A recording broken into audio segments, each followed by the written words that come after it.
And yeah, like I said, I put all the links in the private chat so I can link it to the main stuff once we start up. We just started. Okay, then. Are we starting? And okay. we're live. Good evening, everyone, and welcome once again to the Writer's Room.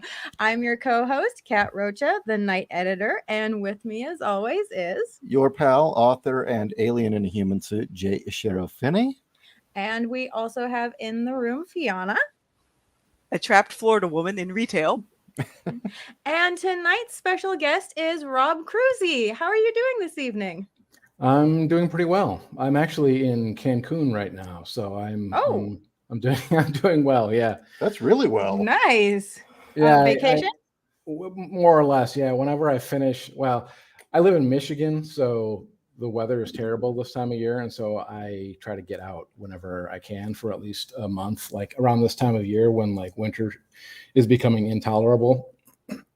So yeah, I usually try to come down here for like, of course I haven't for the last year or two because of all the COVID weirdness, but yeah, for a while I was coming down here like for first time was a week, and then the next time was a month, I think, and then the third time was 2 months, and then this time I just did a month. But it's really chill and pretty cheap, and it's much nicer weather than Michigan. So I just come here and hang out for a month or so in the winter. That is a good way to stay sane. Yes. Yeah. In multiple ways, because I know, Michigan, you kind of have to like hibernate in your house for that time, right? Yeah, it's pretty bad. It's pretty, it's very gray. It's very cold, and it's just West Michigan particularly is just the sky is very gray. The ground is gray. Everything is gray, and it gets to me. So, I'm one of those writers I live inside my head, and so like stuff around me like that amplifies what's going on in my head. And sometimes I get, I cycle down as writers tend to do, so be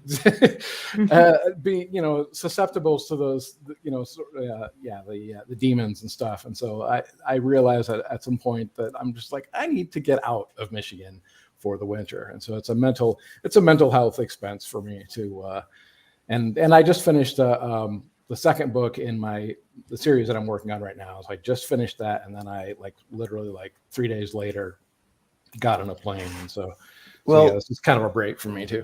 Well, since that is what you've been currently working on, why don't you tell us a little bit about Mammon? That's how you pronounce it, right? Mammon, yeah, it's Mammon, the god or demon, right? Demon or god of. It's basically a synonym for money, used in the New Testament, and I don't actually ever define that in the book. I realize I probably should have done that, but it kind of assumes that that reference. So mammon is basically money, in sort of a sort of an evil, malevolent kind of way, and the idea is that the long explanation is in France, there was this thing in the early 18th century, there was this thing called the Mississippi Scheme, where they basically, France had this territory in Louisiana area, in the New World. And they had this guy, John Law, the Scottish guy, came to the French regent at the time, and said, what we could do? The government was terribly in debt, and his idea was, what we'll do is we'll basically create this public company, and we'll sell shares in this company, and we'll mine gold in this fabulously rich new territory that we have. And so it was this huge bubble. It took off, and it was like this, huge economic boom in France. And then of course the problem was that they spent all the money and never paid off their debts. And then the bubble popped, and everything, crashed and went to crap. And indirectly, this basically was a major cause of the French Revolution. So this was a huge. Probably we wouldn't have had a French Revolution if this hadn't happened. And the French, and the Reign of Terror and all that kind of stuff. So what I did is I took that idea of this desperate government that's deeply in debt. That sounds familiar, and gave them. But instead, my idea is wanted to use asteroid mining because that's actually a thing that people are talking about doing, Mhm. redirecting an asteroid into orbit around Earth. And so the idea is you would mine this asteroid, and there's, it's full of all these extremely valuable, metals, platinum, gold, iridium, cobalt, and nickel. And of course, that's now a big thing because of,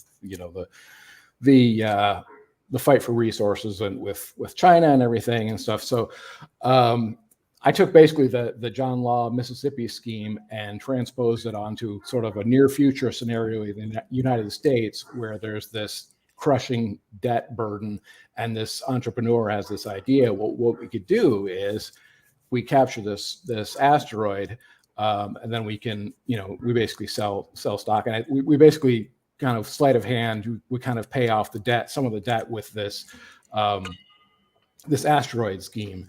And then, of course, things go horribly wrong, and then go horribly wrong some more in a number of ways. So it's both about kind of an economic crash, an economic disaster, and then also the sort of the asteroid, which ends up, well, I mean, I guess I'm not spoiling too much of obviously the cover. Some of the asteroid is gonna hit Earth. So I call it I describe it as a combination between Cryptonomicon, which is the Neil Stephenson book, and Lucifer's Hammer, which is the classic sci-fi book about the comet hitting Earth. So it's sort of a mashup of those two. Two questions. So that's a very long explanation. But yes, question one.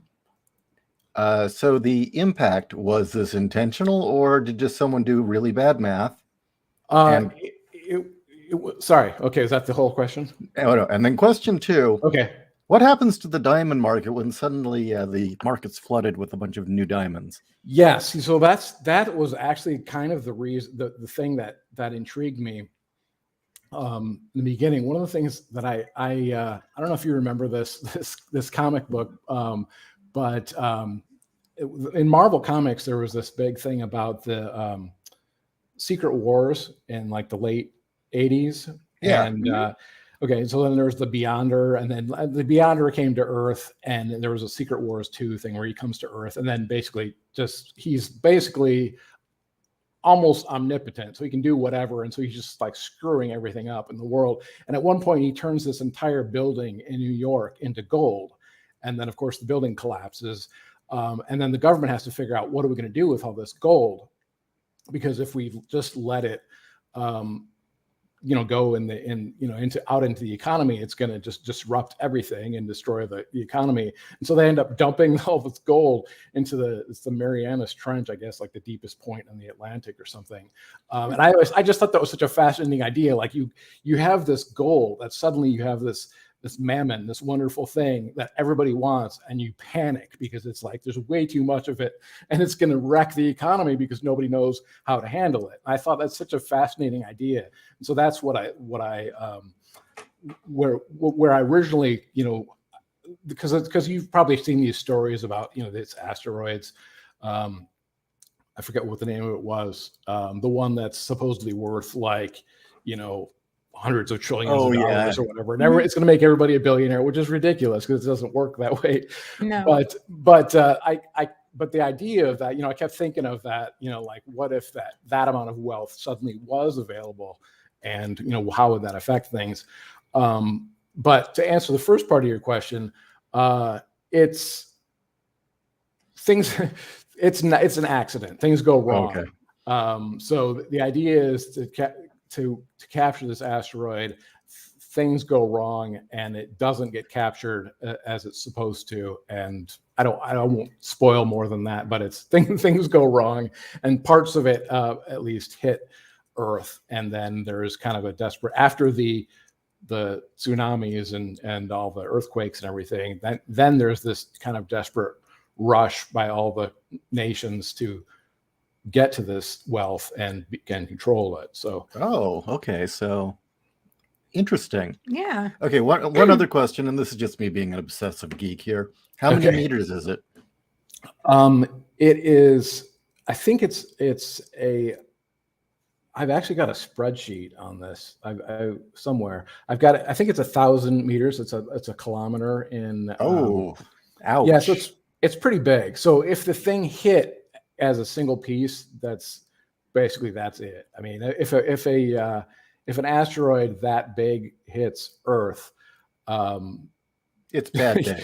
It's a bad day It's for not everybody. a dirt ball. It actually. It's actually resources. Yeah, exactly. It's actually metal. It's a metallic asteroid. Oh, the worst kind. Yeah, it's the worst. Yeah, because it doesn't. It's too dense to really be slowed down by the atmosphere at all. And that's not going to, very little of it is going to burn up. So if the thing does hit, and then for a while it does seem like that might happen, then it's basically lights out for kind of civilization. So it's a bad thing. So okay, so the whole thing comes down, or just like a chunk of it? Well, chunks of it end up coming Okay. down. I won't go into the detail of how that happens, because that's sort of that's well into book 2 at that point. And then the third is kind of the aftermath of all this stuff. But the first is sort of the plan, and then it going wrong. The second book is sort of the the stuff hitting, things going even more wrong. I have people say to me on Twitter sometimes, like, just how much crap I put my characters through, and they were saying, "Boy, I hope things get better in book 2 of the series." And I'm like, "Oh man, you have no idea. Like, things haven't even started to get bad." It's like, I put my characters through the ringer. So, with that said, that actually segues great into my next question, which is, tell us about the main character. Okay, well, the main character in the first book is this guy named Cade Kapoor, who is he's very much I guess I'm not giving too much away, or to say that he's very much an Elon Musk kind of character. He's a kind of genius kid who becomes a software developer and has this idea that and he gets into there's this whole other sort of decentralized cryptocurrency blockchain part of the book too, that it gets into a bunch of this stuff, and so he's kind of involved in this stuff, and that's how he makes his fortune. But what he really wants to do, of course, is go into space. And the first thing that they do, one of the first things that his aerospace company does is capture this a much smaller asteroid, but then they've got a proof of concept, and it's like, okay, so let's do this much bigger one, which ends up being, a mistake, obviously. Okay. So so I think he's sort of the main character of the first one, and then he kind of fades a little bit into the background in the second one, because the idea was each book is more or less about so the first book is Mammon, Titan. So it's, Titan is the guy who is Cade, who is the Elon Musk kind of character, and the next one is Messiah, and it's about another character who's basically now trying to save us from what has gone wrong, and then the third one is Nemesis. That's pretty hardcore. Yeah, and that one's not out yet. So, all right. Well, I guess we've got some questions here already. Yeah. Okay. We have a question from Lowell Jacobson, who says, "How did you create such an awesome and compelling character in Lowell Benjamin?" This is, I have one of the things that I do for my Kickstarters is I have Tuckerization of people, and so certain you'll notice a similarity between the person asking the question and the character.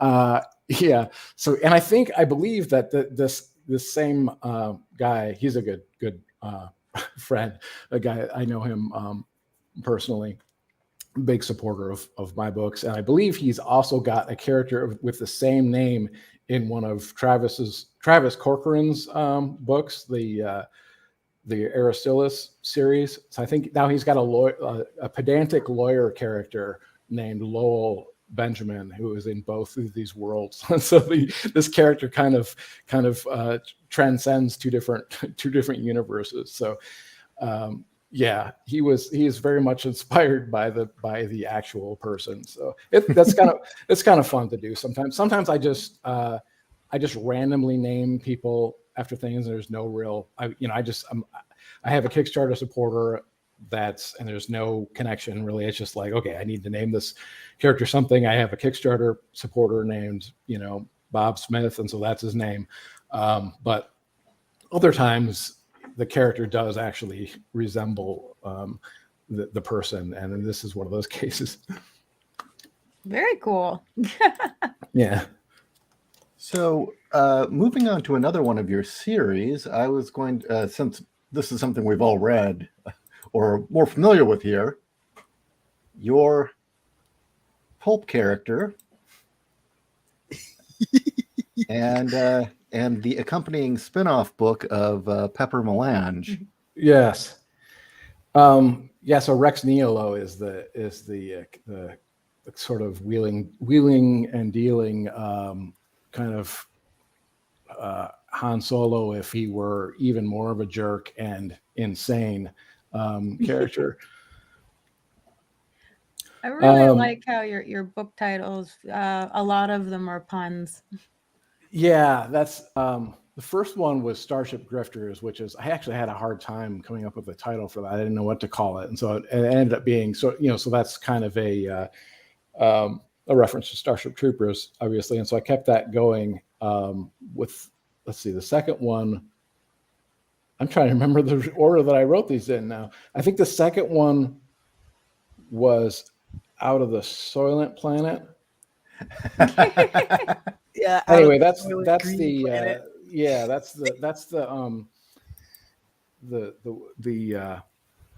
prequel. And then I can't remember what the order I wrote them in, but anyway, that's the prequel. And then I, Robot is AYE, Robot is the one that comes immediately after that.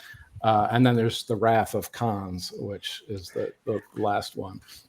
So all kind of sci-fi references. And yeah, those books are just jammed full of puns and terrible jokes. And basically as much mileage, as much jokes per square inch that I could shove on a page for those books. And I just wanted to make that character just completely insane and sort of just incredibly greedy and inventive, but also self-destructive to the point where none of his schemes ever work out. And if they ever do work out, then they immediately something goes wrong because he tries to top it and screws it up somehow. And so an R-rated solo. Not so much. It's those books are pretty clean. They're actually probably my cleanest books actually with although there's some comic violence in them. There's a scene in one, and I think it's in the first one, where these guards are just dropping from the ceiling, and and Rex just keeps shooting them. And he has no reason to, but they just keep falling from the ceiling. They keep coming down after him. They're sort of these dumb stormtrooper guys, and he's like, and they're trying to say, Rex, we need to get going. And he's like, but there are more guys to shoot. He's just shooting. So there's stuff like that where it's just pointless violence and stuff. But other than that, they're pretty clean. But those books are just a blast to write. They're so much fun because I could just do whatever, just have him be as crazy as I want him to be, and just like the craziest thing I can think of, then I just have him do it. I love the narrator you got for the audibles for that, because that's how I read most stuff nowadays, and she's pretty on point, especially with the robot. Yeah, so it's funny because the first book was done with it was an Amazon publishing book. It was through their sci-fi imprint, which is 47 North. So they picked the narrator for that one, who she's done like a ton of like really big. I think she did like was it The Fault in Our Stars, or a whole bunch of books, just like really well-known books and stuff. So I couldn't afford her for this because I self-published the sequels to it. But then I found Jennifer Ledford, who had done some voiceover stuff, and so she did it, and I think she did. It's slightly different the way she did it, but they both do a really good job. And yeah, she's great the way she does. That poor put upon robot. Yeah, because the books are told from the point of view of Sasha the robot, who's Rex's sort of sidekick. Yeah, and she's very much sort of it's sort of a Laurel and Hardy kind of thing. And yeah, she's very much long suffering and has to get him out of the jam all the time. So Okay, I'm going to need to listen to these. It's totally worth it. I mean, they're just absolutely ridiculous and just kind of stupid, but they're just just completely fun. That was the only. There's nothing more to them than just pure, just trying to make people laugh and have it be fun and fun and exciting and unexpected. Well, isn't that kind of the beauty of some of those old adventure pulps? Is it's just whatever bizarre balls out idea they could put on the page, right? Yeah, and the covers of those too. I had they're really great because they very much harken back to the sort of pulp sci-fi stuff with the tentacled monsters and stuff, and then the square-jawed hero and everything. So it's really cool. Who would you say is your favorite character or side character out of Rex Neolo? Oh man, it's been so long since I've done anything with those books. There's a character besides Rex and Sasha. There's a character named Boggs, who is the way that Jennifer does the. There's this very large and very slow character, and the way she does his voice is just hysterical. Like it just kills me. So Boggs is a pretty funny character, mostly because of the way that the narrator reads him. All right. Well, that leads me to my next question then, and that is, it didn't pop up. No, yeah. I put the wrong one in. Okay. Yeah. There you go. Is how did this come about? Pepper Melange and the Yanthus Prime Job. That was a part of the of a Kickstarter that I did, and that was just I don't even know. I think that story is not even available on Amazon anymore. I think it's in one of the Rex books, and I can't remember which one. But that's just a side. I forgot about Pepper. Pepper is this buxom female bounty hunter who is, kind of trying to keep Rex honest, I guess. And yeah, she's a fun character too. And that was there's a character that I literally named because my wife used the phrase Pepper Melange to describe something we were eating, and because it was just like a mix of peppers, and I was like, Pepper Melange, okay, I'm using that, and so that became her name. I think I was writing the book then, and I was like, I'm gonna put a bounty in her, a female bounty hunter, and call her Pepper Melange, because I was just like, whatever. Well, I'll have you know, is when I was browsing your books on Audible, on one that I could listen to quickly, I bought that one strictly on the preview. The preview is hysterically funny. Okay, good. Yeah, it's a kind of a fun. It's not quite as wacky as some of the other the Rex books. Like it's a notch or two. So if you like that one, the Rex books are like that, but like more insane, like that on acid. So it was just Sure Fence's idea of a good way to disguise yourself. Yeah, I was kind of thinking that the melange part was a reference to Dune and all the spice melange. Well, I mean that too, obviously because of the sci-fi. But it was just I can't even. I mean, I remember kind of the vague outline of that story, but it's been so long since I looked at it. I remember it was the thing where she's got the insects that are like a sentient swarm of insects that are helping her with the heist. So, yeah. All right. So then, I mean, because you were clearly very prolific, where is it? You also write cyberpunk.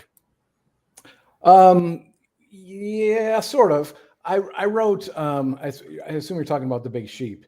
Yeah, that's Yeah, what's on the that screen. one's. It's more of a. I don't know if I would call it cyberpunk. It's definitely there's sort of a nod to cyberpunk in that book. It's basically, I mean, that's another one. The Big Sheep and the sequel, The Last Iota, are sort of near future. They're very much inspired by Blade Runner and Do Androids Dream of Electric Sheep, but it's kind of like if you took Sherlock Holmes and put him in kind of near future Los Angeles and sort of a Blade Runner type future, and So it's not kind of a Marlowe character then. Kind of. It's a little more. I was more inspired by the BBC's Sherlock. With Jeremy Brett. The one with Benedict Cumberbatch and the other, and the other guy. I can't remember his name. But yeah, so I had watched that and I thought I had this idea for to take characters like that, but put them in a sort of a near future Los Angeles setting. So it's sort of and then I mean and that one also is. It's not as wacky as it's not like madcap comedy like. No, it looks very serious actually. It is actually kind of comic. It's not very serious. There's a lot of comedic elements. I mean, it's The Big Sheep. I mean, it's obviously a reference to The Big Sleep. But, yeah. And it was fun. I mean, I was talking. I was working with an agent at the time, and I was kind of floating ideas to him, and I told him, a couple of the ideas that I had, and he was like, I don't know. And I was like, okay, well, I do have this one idea. It's kind of stupid, but it's like the big sheep, but instead it's like an homage to Do Androids Dream of Electric Sheep, and so it would be The Big Sheep.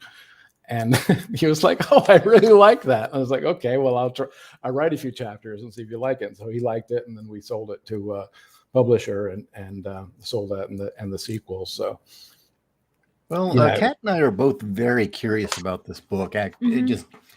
Both of us are huge fans of Chandler to begin with, and Philip K. Dick, and everybody's influenced by Blade Runner. So Chandler's is fantastic, but it doesn't. I don't think that it resembles that style so much. It's a little bit more of a. It's not quite as nutty as like Douglas Adams, but it's a little closer to that style of. Oh, okay. Writing. Yeah, that's cool. We have a comment from Bar One Studios. I kind of viewed it as a satire. The nature of the crimes committed revolve around the excesses of technology and vice, similar to Terry Gilliam's movie. I'm guessing he means Brazil. Yeah. Okay. Brazil's terrifying. Yeah. Well, the Big Sheep is kind of it's very dystopian kind of. There's some weirdness with this giant sheep, and there's some genetic engineering and I don't want to spill the plot, but it's very weird, and it does have sort of a I could see I could see it being a Terry Gilliam movie. I was about to put it that way because it has some kind of weirdness in it like that. That's a little creepy and disturbing. Okay, so what's the short pitch for the story? For the Big Sheep? Yeah.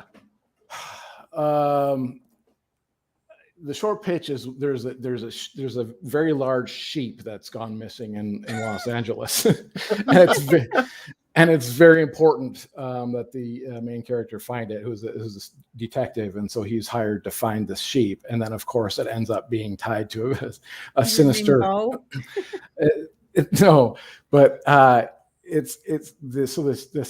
theft of this sheep ends up being tied to a sinister conspiracy that's linked to the secret powers running Los Angeles and all that kind of wonderful stuff. So Excellent. Yeah, I kind of go all over the place. You may have noticed as far as like the themes and the tones and styles of my books, because I started writing humor.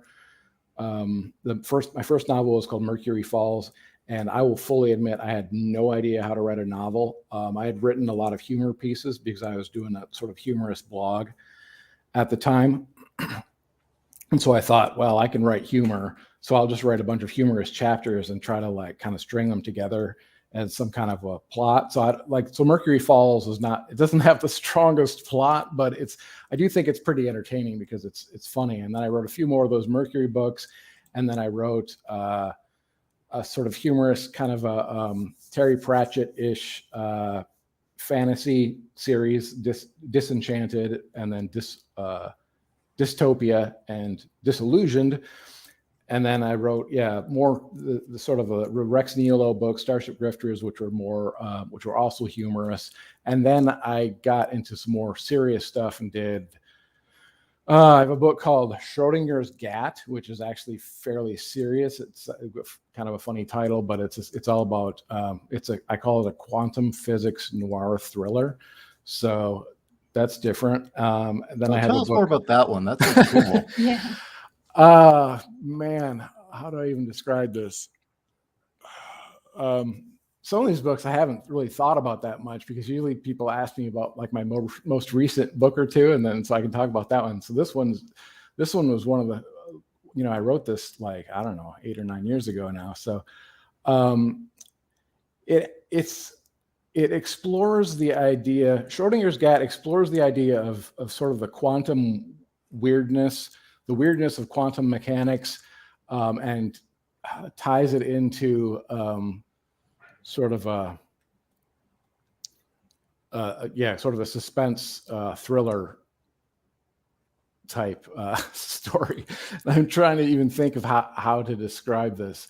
But yeah, I had never seen anybody take because if you know anything about quantum mechanics, and I read a lot about this, but it's been a while. So there's some really weird stuff about it. How particles can only be said to be, in a certain state if you observe them. The whole Schrodinger's cat thing, where spooky motion. Yeah. Yeah, and the thing, right? Motion at a distance and stuff, and you can observe one thing over here, and it somehow affects something over there, and it's really just weird stuff. And like, you get to the point where, there's a book written by a couple of physicists, and it's about, I don't have the title handy, but it's something like quantum physics and consciousness or something. And it's really fascinating because these guys basically talk about how it seems like the universe is sort of designed, our consciousness basically is molding the universe, and the way we look at, and things can't really be said to exist at all unless they're being observed by someone who is conscious, which is just really bizarre. But it seems like to be like it's kind of an unavoidable conclusion that you come to. So consciousness and the universe are sort of inextricably linked. And so then you take that idea and you kind of put it on a macro level with like the Schrodinger's cat experiment, where you demonstrate just the utter weirdness of this, where the cat in the box is both dead and alive at the same time until you look at it, and then it becomes one or the other. Weirdness like that. And basically what I tried to do is take that weirdness and put it into like sort of a murder mystery thriller type thing, so that this character is sort of trying to make sense of his existence, and he gets it kind of involved in all this weird quantum weirdness. And that's as best as I can describe it. I just keep that's saying one hell of a high concept. Yeah. Yeah, and it was it's very if you like that sort of the philosophical sort of thing, with the philosophy of quantum mechanics and that sort of stuff, and the weirdness of of quantum mechanics that appeals to you, then it's your kind of book. If that doesn't appeal to you, it's going to do nothing for you, because it's all like, it's very philosophical and very much, it goes on for pages about like how weird this stuff is, and gets into the actual details of experiments and stuff. So it's not like a standard murder mystery. So if people who like it really like it, people who don't like it don't. So it's just a different kind of book. So it sounds like it's more introspective, where a lot of your other books are more about, the fun hijinks that your characters get into. Yes, very much so. That was one where I just went all out introspective, and I didn't try to break it up and make it more interesting with action and stuff. And usually most of my books, a lot of my books, I'll let myself go on for a page or two about some philosophical concept. I sneak things in because I'm interested in it or whatever, but then I'll have something happen, or I'll break up the conversation with something else or whatever, because I realize that most readers aren't me. So yeah, that one is very much introspective. Most of my books are much more. There's a fair amount of philosophizing and stuff in them, but there's also a lot of. It's just a lot of dialogue and action mostly. So, do we get any Prince of Darkness type moments where the professor basically says our entire concept of reality, linear time, and all that is completely wrong when we look beneath the surface? It gets close to that. Yeah, it gets pretty weird toward the end, where there's a pretty major there's some pretty major effects of this quantum weirdness happening on a very small scale. It ends up kind of snowballing, without going into too much detail, spoiling it. But yeah, it gets people tell me that it messes up their brains, so which is good to hear. So I like that. So well, the interesting thing about that level of theorizing is we're talking about functions and elements of of reality that we really aren't wired to perceive or even understand. So yeah. Right. Yeah, and we take our reality kind of for granted, and we sort of use this Newtonian view of reality and physics. I mean, Newtonian physics was physics, until relativity and quantum mechanics came along. I mean, that's sort of the common sense way of looking at things. Like Newton came up with these laws, and it was like, oh, okay, that's cool, that's how things work. And everything else is just going to be kind of footnotes to that. And then it turns out, nope, that's not at all how things work. It turns out that what we perceive, the laws of physics that we perceive, are actually a special case, that because of the way, the size that we are, basically, and how, the type of stuff that's around us, we experience things a certain way. But if you get down to the stuff that the universe is actually made out of, none of it follows any of the rules that we take for granted, or at a large scale either. Everything breaks down on both ends of the scales, and so it's very strange, because you think, yeah, things are, well, the world is made up of atoms, and the atoms are just these tiny little particles, and then you get down to like, what are atoms made of, and then you start trying to figure out what these things are doing and what they actually are made of. And we have no idea. I mean, we can kind of describe them, using our language, but they don't resemble anything like it's not the little nuclear, the little solar system model of the atom. They're not particles. They're not ping pong balls. They're nothing like that. They're just, there's just these weird little things that don't even exist in any normal sense that we would think of. So. Well, I know that scientists are running into the problem where they're beginning to suspect that they make a more powerful microscope, and because they made it in order to see what's there is something there for them to see that didn't necessarily exist until they made that microscope to look for it. And they're getting to the point where they're thinking, human perception affecting reality. Right. Yeah. So that you get into that kind of thing where it's like, yeah. So, and I was talking about this on Twitter a few days ago, where it's like, like, are we all living in a simulation? And is like the Planck length is is basically the shortest length that we can measure. And it's like, so is that like the resolution of our universe? It is like that's as far as the simulation goes, and we only see stuff like through microscopes because like the simulation is rendering it at that point, right? But so like most of the time, stuff doesn't really, that something across the room doesn't have to be fully rendered. But if you look at it under a microscope, then it's like the machines kick in, and it's like, oh yeah, no, there's all these atoms here, and they were always here. It's fine, So we're all in.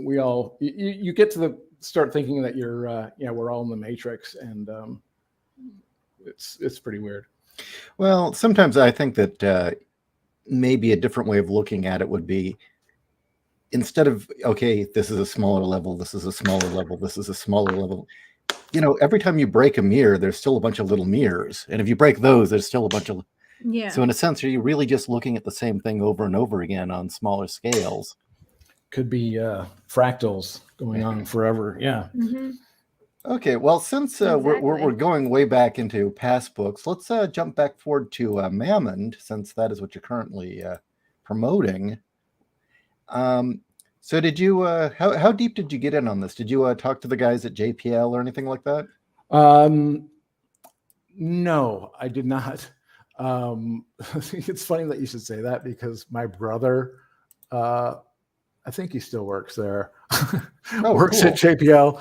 Oh, wow. Yeah, cool. But the problem is that whenever I ask my brother about anything having to do with like aerospace or whatever, he's like, well, what you should write a book about is, and then he'll go off on something completely unrelated that I'm like, I'm sure that's very interesting, Steve, but that's not what I'm writing about. Like when I was writing these Iron Dragon books, I was asking him some stuff, and he usually would go off on some other tangent, and then he's completely unhelpful as far as answering any questions. So basically, I don't think I talked to anybody. There are a lot of my books, like for Schrodinger's Gat, I actually talked to a couple of physicists, and I had a couple of guys, a few physicists, read the book over just to make sure I got all the physics right. And I have talked. Cool. Yeah, I have. It's funny. So it's funny because like people will sometimes they'll talk. People will be. I see Amazon reviews or whatever. People will say that I got the physics wrong, and I'm like, well, okay. I'm pretty sure I didn't, because I had like a couple of PhDs in physics to look it over. But so yeah, I do that for Mammon. Mostly I did a lot of reading. That's usually what I do for these books, and then I had a few people kind of look over some of the stuff with the orbital dynamics and stuff. I'm not a math guy, so like I like all these big ideas and stuff, the concepts of things and stuff, but like try to calculate like orbits and all that kind of stuff, it's so complicated. I don't even try. Basically, I usually what I do is I'll leave out enough variables that it's it's possible that that's feasible. Whatever I'm describing, it's close enough that since you don't have all the information, a reader sometimes readers might find an error or two, but usually I'm pretty careful about leaving out just enough information that you can't quite determine whether I did it wrong or not. Because the alternative, because like Travis Corcoran, who was actually writing a story for an anthology that I'm doing as part of the Kickstarter for Mammon. He does all the math and the spreadsheet, and he's calculating, like he's got a part of Mammon that's falling into, I think it's the Gulf of Mexico, and he's like trying to figure out, he's doing like all the calculations on like how they would determine like what the makeup of this fragment is, and something like he's doing all this advanced math, math and physics and stuff. And he does this for his books, and like he actually has these things worked out and with spreadsheets. And I don't go to, I mean, I go close enough that I'm like 99.9% of the people reading this are not going to be able to find any errors. And that's as well as I'm going to be able to do. Well, I had written a story or a book, a novella that involves an astronaut, or a former astronaut who had been involved in essentially junk collecting, pulling down old satellites that were in the littering the orbits. And, you know, a lot of that science, we don't really quite understand how we'll do it. Mm-hmm. So, yeah, the trick was, okay, I'll just write around those things. Right, exactly. We don't need to talk about it. Yeah, and point. it's yeah. I mean, there are things like that they're trying to figure out right now. I mean, there's this NASA DART mission, which is, I'm not sure what the status of it is, but they're literally, this is what I'm writing about this. They're sending this craft to slam into this asteroid to see if they can change its course and then measure like how much of a difference it makes.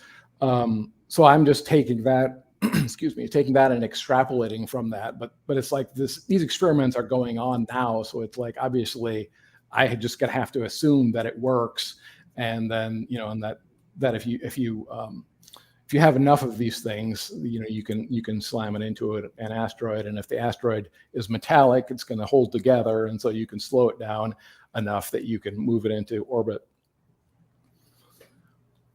But yeah, I was kind of at the limit of my scientific ability with this stuff, because the nitty gritty of the science. I'm going to write like another fantasy novel or something after this. Where I don't know. I think you can get lost in the hard science, and really that's kind of missing the point. I mean, at the end of the day, we want a story. Yes, yeah, for sure. I mean, I don't want to. It's the old dictum of you don't want to contradict what is known to be known. So you ideally don't want to have anything in there that's wrong, but you don't necessarily have to figure out everything to the the 100th decimal point to make sure that it's right. It's just make sure that it's not distracting or taking away from the story. Just like Jurassic Park. Crichton didn't include dinos with feathers, but it's still a good book. Yeah. What a disappointment that is, right? Like I'm trying to like avoid even reading news about like dinosaurs having feathers, because I want to preserve my understanding of what dinosaurs are, because it's just so just like I didn't need to know that. We didn't need to know that they're giant birds. That's just so lame.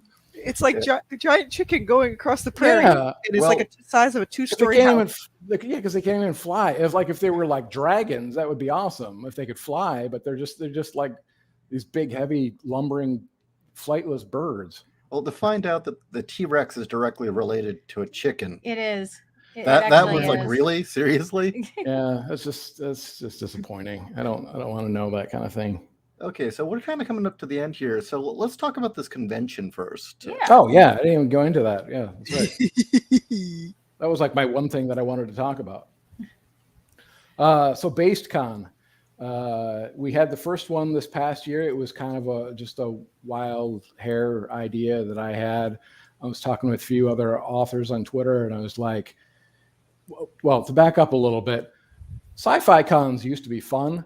It used to be you could go there and just and it didn't matter who you were. You could be, white, black, male, female, gay, straight, whatever. We were all a little weird. We were all the dorks, but we all just got together and we just, talked about sci-fi books and stuff and promoted our stuff. And, like I used to go to these things and, try to sell some books, but mostly they were just fun. And I would chat with other authors and things.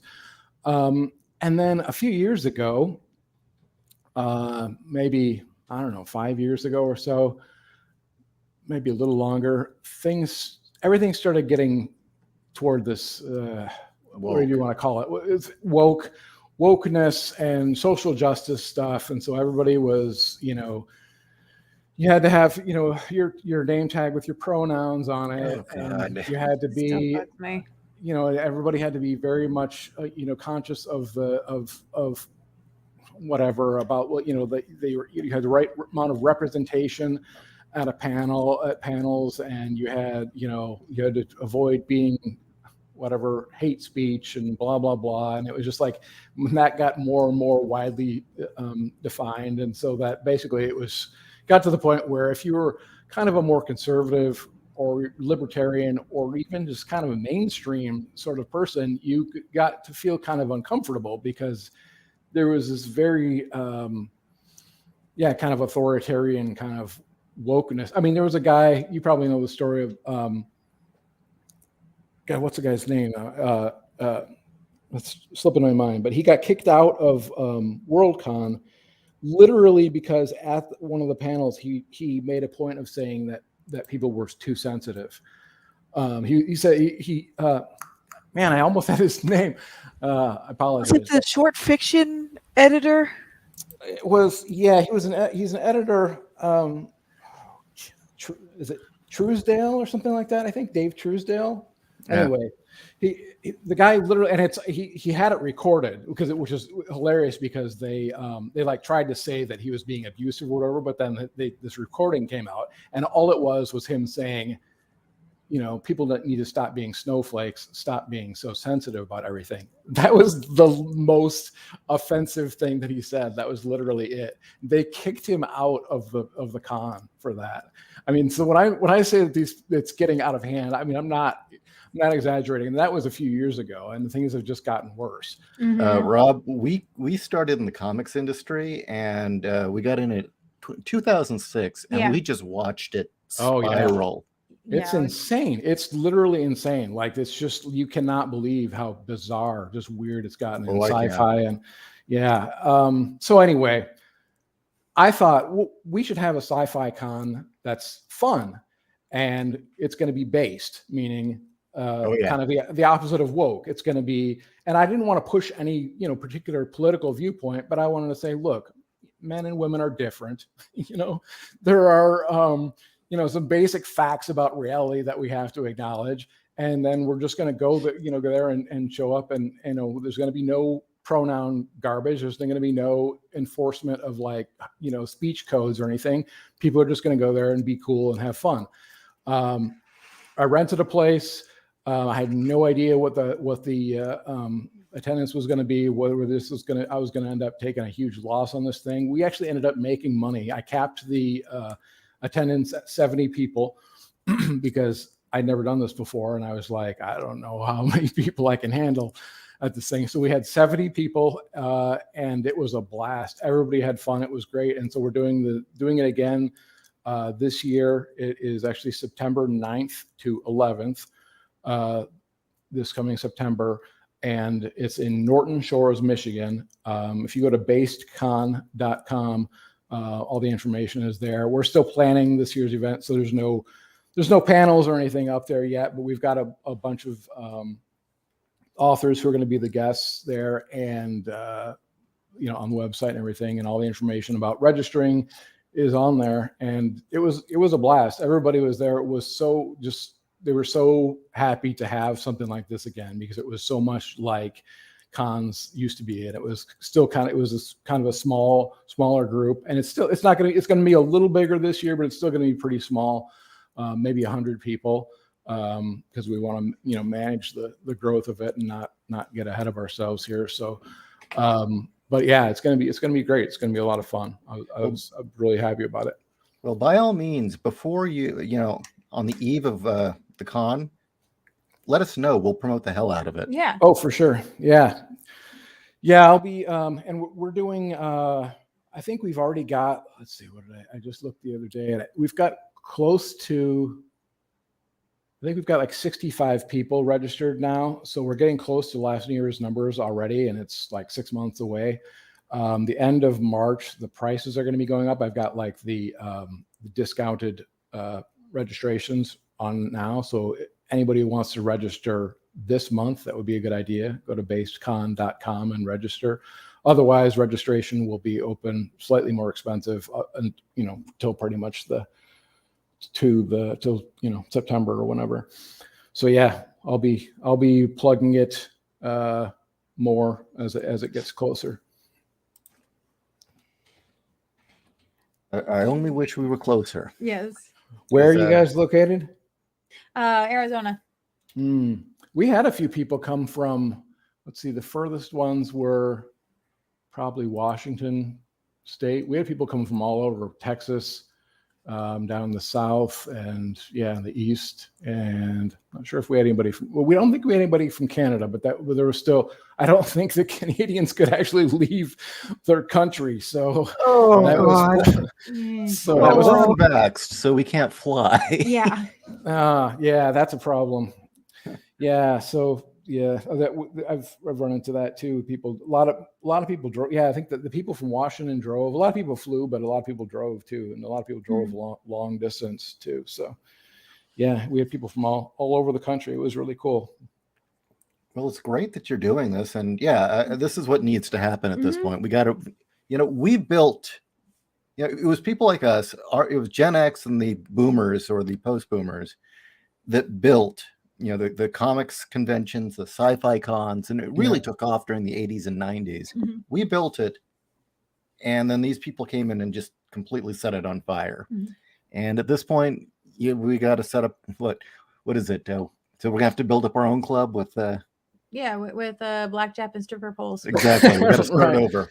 Yeah, we really do. I mean, I became convinced of that a few years ago, and finally just decided, okay, I'm gonna just pull the switch on this thing and see what happens. And it was the reaction to it was just overwhelming, both just in terms of how many people registered, and it was kind of last minute the way because it took me until probably March last year to get it to things to the point where I was sure that it was going to happen because all the COVID weirdness and everything. So I despite all the lockdowns and everything, and we're in Michigan, and so of course our stupid governor, of course, is locking things down, and so I had no idea if we could even legally do this thing, and I basically told people, look, it's going ahead with no matter what. So, and it ended up being, we could legally do it, so we weren't running afoul of any stupid COVID restrictions, but just the amount of people who were interested and who were, and I had people just basically throwing money at me saying, well, I can't go, but I'd like to give you some money for it. I'm like, that's fine. So I guess it's basically unheard of for a con to make money its first year. And we actually made it, I'm not wealthy by any means, but I made a little bit of money on it. So because we did so well with the registration and book sales and everything. There is one big thing I do remember when you guys were trying to start all that up. People were trying to call that hotel like, "Oh, he's a nasty person. Shut it down." Yeah, we had somebody. Oh, I actually had that was the hilarious thing is that I went to see the venue another time, and this guy, the venue owner, comes out, and he's and he was like, he was like, do you know? And he gave me some name, some woman. And I was like, no, I have no idea who that is. And he was like, well, I got to show you something. And I was like, oh boy, I don't know what this is about. So he shows me this email that he got, and it's from this woman who had wrote up this big long email about how they had found out that his venue was being used for this based con, and that we're what based con is about is all it's the usual stuff. We're misogynist and transphobic, and I forget, racist and everything, all the usual garbage that they say. And so I was reading this thing, and I'm just like, what the hell? And so she was like, and she's like, you should, be, she's basically trying to get us shut down and saying, you should know that, blah, blah, blah, who these people are. And then he was like, and he just kind of was laughing about it. And then so he said, what is all this thing actually about? And so I told him, the kind of what I was saying to you guys about like how sci-fi cons used to be fun, and now they're lame because of all this, super left-wing stuff. And I was trying to like stay out of politics because this was just a business transaction between me and the venue owner. And I was like, I'm a little bit more on the conservative end, and I just didn't feel, welcome, and people like me don't feel welcome at these cons. And he was like, well, I'm a little more conservative myself, and I don't care what anybody says, but the election was stolen. Wow. And I was like, oh, okay, so you're going to be on our side for this. So he was super supportive. Like after he got that email, he was just like, he emailed this person back and was like, basically was like, look, if you want to rent a place from me, let me know. Otherwise, I don't want to hear about it. Like just he just told her to go take a walk, which was great. And I ended up reading that email aloud to the attendees at BaseCon the first night, and everybody just thought it was hysterical. So it was so funny. That's great. Because it was like they literally tried to have us shut down, because they were at the same time as like making fun of us. We were like, oh, BaseCon, like it was going to be a big failure and how lame it was, and trying to, at the same time trying to shut us down because we were so dangerous and transphobic and everything. So that's what they do. So you nasty wrong thinkers, what are you doing? Yeah, like how dare you get together and talk about science fiction and and have beers and stuff. Like so it's so horrible. Like I mean, there wasn't really much politics at this thing. I mean, there was some of it, but I mean, it tended to be there for fun. But it was for fun. We talked about everything. It was what we were talking about, movies and, books and, all kinds of stuff. And it was great. We had panels on Tolkien and on doing Kickstarters and on, future of sci-fi and all kinds of stuff. Just the kind of stuff that you used to see at cons before it was like, everything was like how to use sensitivity readers to make sure that you're not, abusing your privilege. But my favorite story from that first con you guys did was somebody found money missing and got it back to the owner super quick. I'm like, yeah, that's super we had of everybody. It was I think it was like $60 that somebody left in the bathroom, and somebody made an announcement. There was $60 left in the bathroom, and one person claimed it. I mean, wow. We literally said there's $60. Like we didn't ask for a description of the $60. That we just said, oh, that's mine. Okay. There's no dispute, no fuss, because that's and like we had the place. The place was probably cleaner when we left than when we showed up, because I had so many people volunteering to help, and we had the whole place cleaned up in like an hour after the con, because I just had like people everywhere, and just the whole time that this thing was going on, people were coming up to me and like, hey, what can I do to help? What can I do to help? Which was great because, which was great because I was like frazzled and like had no idea what I was doing. I was running around trying to keep everything running, but I had so many people, because so many people wanted to see this thing succeed and were so invested in it, that it was just like, it was really kind of inspiring to me, because it was just like, people were so helpful and just a really good group of people. And it was just, good feeling to be there. And we had a lot of fun. Excellent. That's so I'm glad to hear this is happening. Yes. Same here. And I'm expecting it to get bigger every year, so we're going to keep doing it for a while, as long as we need to keep doing it, I guess. Because gosh darn it, I'm jonesing for something wholesome. Yeah. So it is the top of the hour. So once again, where can everybody find you, and what books should people be reading?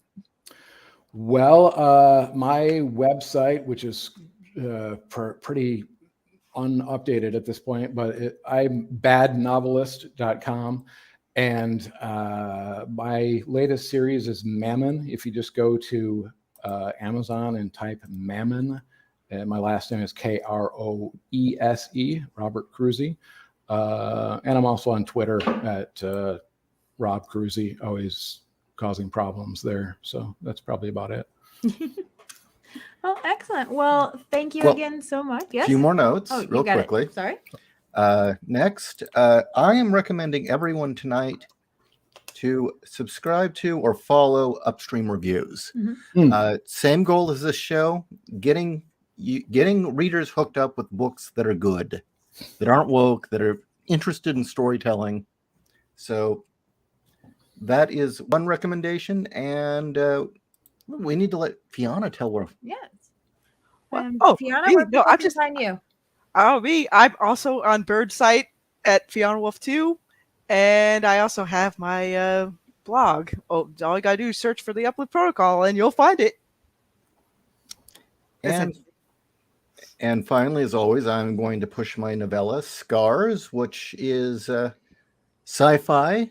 And if you like fallen astronauts, cyborg rats, and I guess it's the best buddy story you've never read, I recommend Scars. There you go. I'm gonna go get it right now. Oh, thank you. Thank you. And I really just appreciate that, collected man. all the audibles Sure. of more Rex adventures because I was missing like Yes. 2 of them. All right, Excellent. Get them all. Yes. Collect them all. Well, thank you everyone in the chat for joining us this evening, and we'll see you all next week. All right. Thank you.